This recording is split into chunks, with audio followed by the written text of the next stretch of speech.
Hi folks, thank you very much for joining me. I have some news. I'm selling my Gibson 335. And it's hard. It feels like I'm selling a child or something like that. As you know, I love that guitar. It's been on countless videos. I'll tell you why in a minute. But basically I'm just back from Glasgow, having done a deal with a very helpful chap called Jim at the Guitar Trade Centre. He and I had a coffee this morning. We did our deal. He now owns it and he'll put it up on his website over the next 2 or 3 days for sale. So if you want to buy my 335, here's Jim's details now on screen, the Guitar Trade Centre. And obviously I'll put his details and contact stuff in the description below as well. He does ship abroad, by the way. So that's that. On a side note, by the way, if you want to have a quick 50 seconds look around his shop, here's a wee glimpse of the kind of things he has. By the way, guys, if anybody wants a left-handed guitar, check that out. We've got 1 or 2 in. These are currently going to be prepped up for sale. Oh, that's the Brent Mason. Is that the Brent? Aye. Sure is. And then pièce de résistance here is this Bernie Marsden, of course. This scanned and replicated copy of Bernie Marsden. Beast Collector's Choice, is that what they call it? And I've seen the back of it and it's been signed by Bernie himself, and it's the first one he's signed. He's going to be signing more, so that's a bit of a feather in your cap if you can. Oh, like the Gretsch Duo Jet, is it? Yeah, that's lovely. Cadillac green. And remind me again, the name of the builder on the Telecaster was who again? It's Vince Canetto. Vince Canetto was Canetto. the relic guy for Fender in the 90s. So, why am I selling a guitar and why this guitar? Well, for over a year now, I've been getting more and more obsessed with Fender Jazzmasters. Over a year ago, I heard Madison Cunningham play a song called All at Once. I'll put a link to that in the description. And it just kind of blew me away. And it started, the tone she was getting on this low, down-tuned, flat-wound Jazzmaster just opened up a whole new kind of sonic thing for me. And I've been getting more and more into them. And my desire for a Jazzmaster has now become like a deep ache in my very bones. I have to have one. There's simply no choice now. And then of course discovering Tobias Hoffman lately, it's now become fever pitch. I need a Jazzmaster. It has to happen. I need one.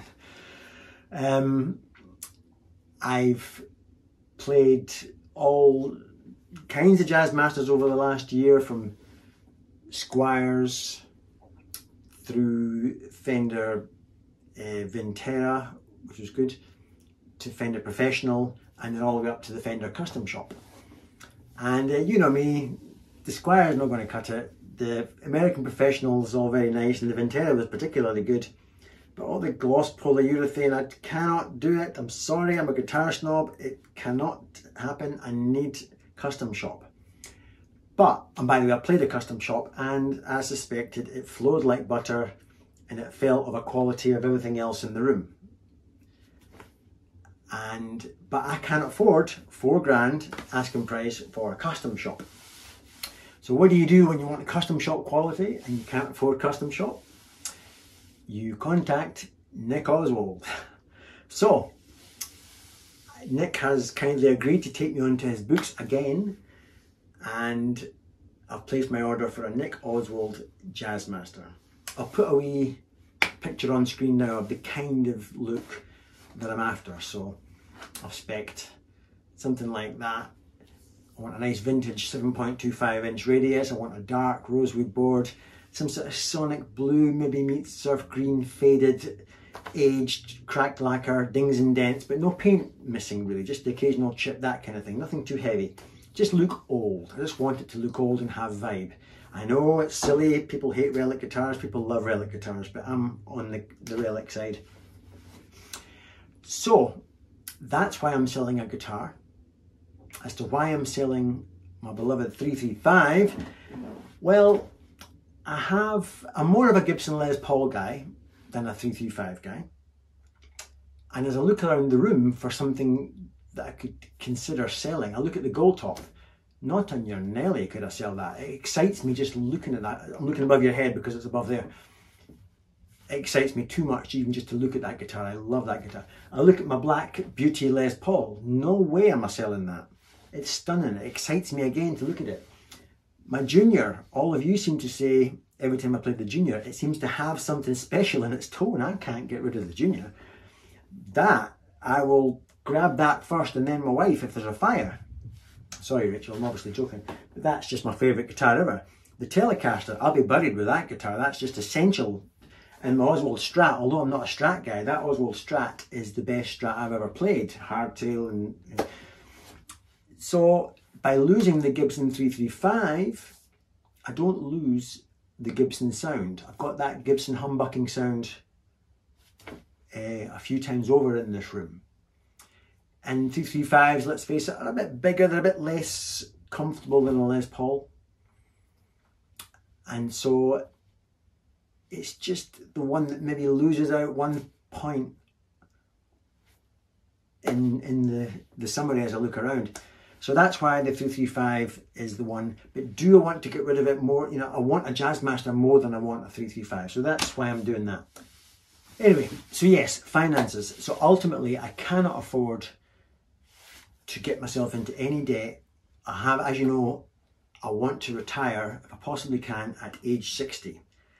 And I spent my whole life buying guitars and getting into debt and then trying to pay off the debt. And that's great when you're a young boy, but I'm not young anymore. I'm 53. I really want to retire at 60. And I'm getting excited because I think I can do it. I think I can work my finances in such a way that it's looking feasible that I could retire at 60.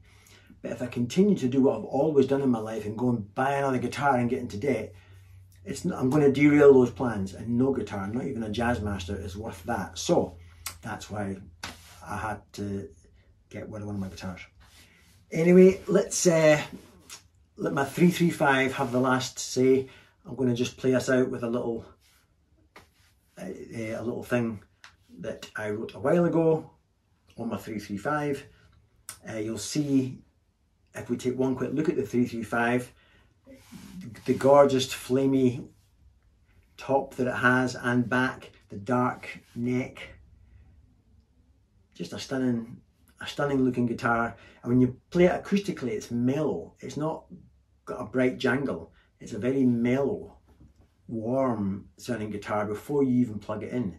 And of course, when you plug it in, it can be as mellow as you like, or because it's got the 500k pots, it comes alive and bites your head off if you want it to as well. So it's a great guitar and I will miss it, but I'm hungry for this Jazzmaster. Anyway, let me finish up. I babble a lot, don't I? Here's the 335's last little display, and I'll catch you on the next video. Thanks, folks.